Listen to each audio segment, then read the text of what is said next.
I'd like to take you to Matthew's Gospel in chapter 3.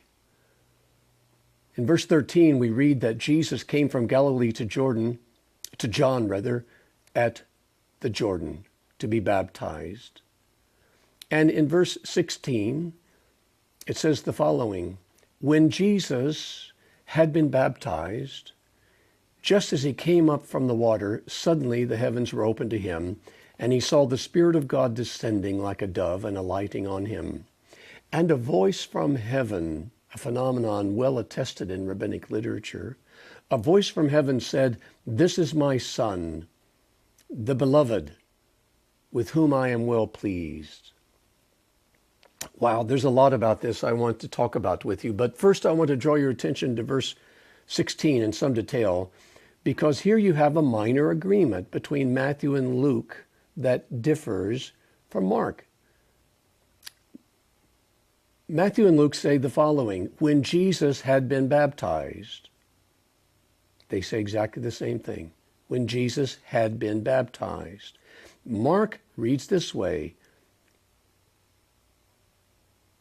Jesus was baptized by John in the Jordan. You notice Mark is the one who says Jesus was baptized by John in the Jordan. So the agreement between Matthew and Luke is they do not mention by John, just rather that Jesus was baptized. And behind this seemingly technical variance is actually a substantial issue of Jewish immersion. Part of the confusion comes from going from Greek back into Hebrew or Hebrew into Greek. For the Hebrew word to immerse, tabal, is a Semitic idiom, and it can be read either as transitive or intransitive, which simply means it can be read either as to immerse something, an object, or just to immerse. In other words, intransitive. It can be read as I immerse something or someone, or just I immerse, i.e., I immerse myself. And if we know the culture of the Judaism of which Jesus was a part, we realize that in fact self-immersion is what is being spoken of here. And Matthew and Luke, in their agreement here, have actually preserved the Semitic idiom.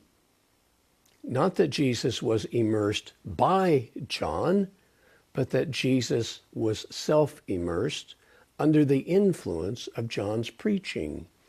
In fact, even the name of John the Baptizer or John the Baptist in Hebrew suggests that it was not John who was actually immersing people. His name in Hebrew, in the Hiphil, Yochanan Hamatbil, means John is the one who causes people to be immersed or to be baptized. In other words, by the compelling, convicting power of his prophetic preaching, people are immersed, people are baptized.